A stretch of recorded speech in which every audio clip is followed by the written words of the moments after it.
بسم اللہ الرحمن الرحیم۔ شروع کرتا ہوں اس بابرکت نام سے جو دلوں کے بید خوب جانتا ہے۔ آج کا موضوع ہے حضرت آدم علیہ السلام کا واقعہ۔ اللہ تعالیٰ فرماتا ہے کہ بے شک میں زمین میں اپنا نائب بنانے والا ہوں۔ تو اس سے مراد یہ ہے کہ انسان ایک دوسرے کے نائب بنیں گے۔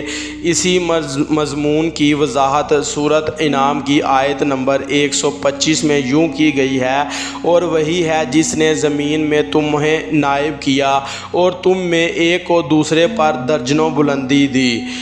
ملائکہ کی عرض: اللہ تبارک و تعالیٰ نے بغرض تعظیم حضرت آدم علیہ السلام اور ان کی اولاد کی پیدائش کی خبر دی جس طرح سے وقوع پذیر ہونے سے پہلے دی جاتی ہے۔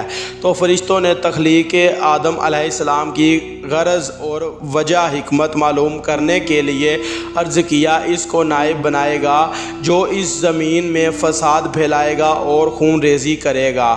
فرشتوں کی محض عرض معلوم کرنے کے لیے تھی، نہ کہ اعتراض و نقص اور نہ کسی حسد کی بنا پر تھی، جس طرح کے بعد مفسرین کا خیال ہے کہ حضرت قتادہ رضی اللہ تعالی عنہ فرماتے ہیں کہ فرشتوں نے یہ عرض کی کہ اس لیے کی تھی کہ انہیں پتہ تھا کہ انسان ایسا کرے گا، کیونکہ اس سے قبل جنات نے زمین میں فساد اور خون ریزی کا طوفان برپا کر رکھا تھا۔ حضرت عبداللہ بن عمر رضی اللہ تعالی عنہ ارشاد فرماتے ہیں کہ حضرت آدم علیہ السلام کے زمین پر تشریف لانے سے 2000 سال پہلے سے جنات زمین پر آباد تھے۔ پھر جب انہوں نے فساد اور خون ریزی کی تو اللہ تعالیٰ نے فرشتوں کا ایک لشکر بھیج کر ان کو سمندری جزموں میں دھکیل دیا۔ حضرت عبداللہ بن عباس رضی اللہ تعالیٰ عنہ سے بھی منقول ہے کہ ایسا بھی منقول ہے کہ فرشتوں کو انسان کی طبیعت و فطرت کا علم لوح محفوظ سے ہو گیا تھا۔ یہ بھی منقول ہے کہ ہاروت اور ماروت نے فرشتوں کو یہ بات بتائی تھی اور ان دونوں فرشتوں کو ان سے اوپر والے فرشتے قبل سنتے ہی یہ بات بتائی تھی۔ ابھی حاتم اور یہ بھی کہا گیا تھا کہ انسانی طبیعت کا علم فرشتوں کو اس طرح ہوا کہ تخلیق انسانی مٹی سے کی جا رہی تھی، تو لاہم مٹی کے اوصاف اس میں پائے جائیں گے۔ تو فرشتوں نے عرض کی کہ ہم تجھے سراہتے ہوئے تیری تسبیح کرتے ہیں اور تیری پاکی بولتے ہیں، یعنی ہم ہمیشہ تیری ہی عبادت کرتے ہیں اور اسی میں مصروف رہتے ہیں، اور ہم میں سے کوئی بھی تیری نافرمانی نہیں کرتا۔ اگر تخلیق انسان کا مقصد تیری عبادت کرنا ہی ہے تو ہم باوقت تو متوجہ تحلیل ہیں اور شعبہ روز میں ہر لمحہ بھی غافل نہیں ہوتے۔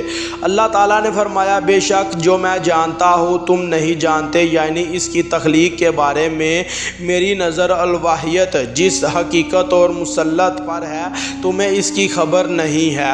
رسول معظم، صدیق، شہداء، انبیاء علیہ الکرام اور رسول اس میں تشریف لائیں گے، صالحین پیدا ہوں گے۔ پھر اللہ تعالیٰ نے فرشتوں کے سامنے حضرت آدم علیہ السلام کو تمام اشیاء کے نام سکھائے۔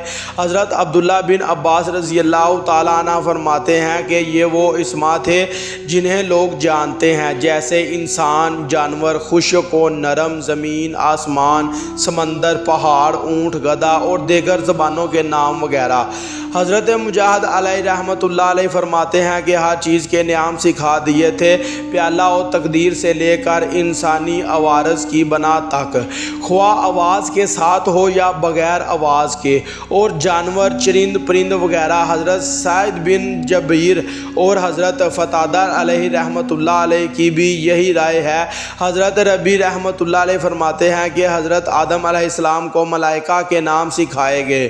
حضرت عبد الرحمن بن زید رضی اللہ رحمۃ اللہ علیہ فرماتے ہیں کہ ان کی اولاد کے نام بتائے گئے، جبکہ صحیح بات یہ ہے کہ جس کی طرف حضرت ابن عباس رضی اللہ تعالی عنہ نے اشارہ فرمایا ہے کہ وہ اسماء ذوات اور ان کے سب چھوٹے بڑوں کے نام بتائے گئے۔ امام بخاری و مسلم علیہ رحمۃ اللہ علیہ نے سعید و حشام کی طرق اور قتادہ دانس بن مالک رضی اللہ تعالیٰ عنہ کے حوالے سے روایت کیا ہے کہ تاجدار کائنات حضرت محمد صلی اللہ علیہ وآلہ وسلم نے فرمایا کہ روز حشر تمام مومنین جمع ہو کر آپس میں کہیں گے کہ کاش اللہ تعالیٰ کے حضور ہماری کوئی سفارش کرے۔ پھر وہ حضرت آدم علیہ السلام کے پاس حاضر ہو کر عرض کریں گے کہ آپ ابو البشر ہیں، اللہ تعالیٰ نے آپ کو اپنے دست قدرت سے پیدا فرمایا اور فرشتوں سے آپ کو سجدہ کروایا ہے۔ حضرت حسن بصری رحمۃ اللہ علیہ فرماتے ہیں کہ جب اللہ تعالیٰ نے حضرت آدم علیہ السلام کو پیدا کرنے کا ارادہ فرما لیا تو فرشتوں نے آپس میں کہا اللہ تعالیٰ کسی ایسی مخلوق کو پیدا نہ فرمائے گا جو ہم سے زیادہ جانتی ہوگی۔ پھر بطور آزمائش ان سے کہا گیا کہ اگر تم اپنے خیال میں کچے ہو تو پھر ان اشیاء کے نام بتاؤ۔ اس کے علاوہ بزرگوں کے اور بھی اقوال ہیں کہ جنہیں ہم اپنی تفسیر میں بیان کر چکے ہیں۔ پھر فرشتوں نے کہا پاکی ہے تجھے، ہمیں کچھ علم نہیں مگر جانتا تو ہے، ہمیں سکھایا ہے، بے شک تو ہی علم و حکمت والا ہے۔ یعنی اے اللہ العالمین، آپ کے سکھائے بغیر آپ کے علم میں سے کوئی شخص بھی کسی چیز کا احاطہ نہیں کر سکتا۔ آدم علیہ السلام نے انہیں سب کے نام بتائے دیے۔ اللہ تعالیٰ نے فرمایا کہ میں کہتا ہوں کہ میں جانتا ہوں آسمانوں اور زمین کی سب چھپی ہوئی چیزوں کو، اور میں جانتا ہوں جو کچھ تم ظاہر کرتے ہو اور جو کچھ تم چھپاتے ہو۔ یعنی اللہ تعالیٰ خفی اور پوشیدہ چیزوں کو بھی ایسے ہی جانتا ہے جس طرح ظاہر کو آیت طیبہ میں مذکورہ ہو علم کا نبودن کہ جب میں ظاہر کو جانتا ہوں تو اس سے مراد اللہ تعالیٰ کے فرشتوں کی اس بات کی جانب اشارہ ہے جو فرشتوں نے بارگاہ رب العالمین میں عرض کی تھی کہ کیا تو اس کو بنائے گا جو زمین میں فساد پھیلائے گا اور خون ریزیاں کرے گا۔ ابلیس کا اپنے دل میں تکبر اور حضرت آدم علیہ السلام پر برتری کا وہ تصور ہے جو اس نے اپنے دل میں چھپا رکھا تھا، اور جب ہم نے فرشتوں کو حکم دیا کہ آدم علیہ السلام کو سجدہ کرو تو سب نے سجدہ کیا سوائے ابلیس کے۔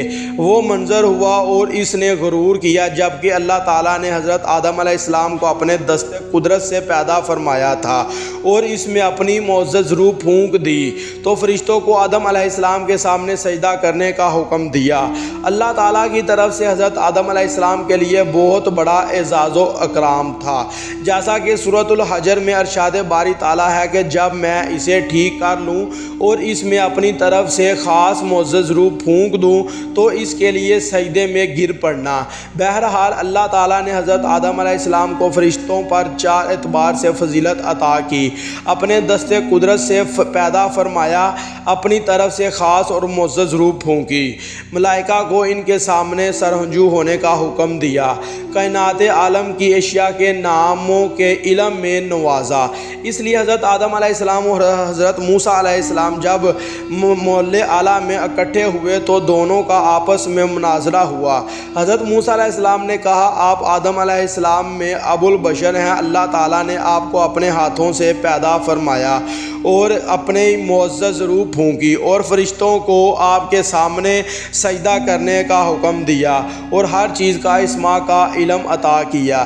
ایسے ہی اہل محشر روز قیامت حضرت آدم علیہ السلام سے عرض کریں گے کہ آگے ہم انشاءاللہ العزیز اس کا ذکر کر رہے ہیں، اور بے شک ہم نے تمہیں پیدا کیا، پھر تمہارے نقش بنائے، پھر ہم نے ملائکہ سے فرمایا کہ آدم علیہ السلام کو سجدہ کرو، سب سجدے میں گرے مگر ابلیس یہ سجدے والوں میں نہ ہوا۔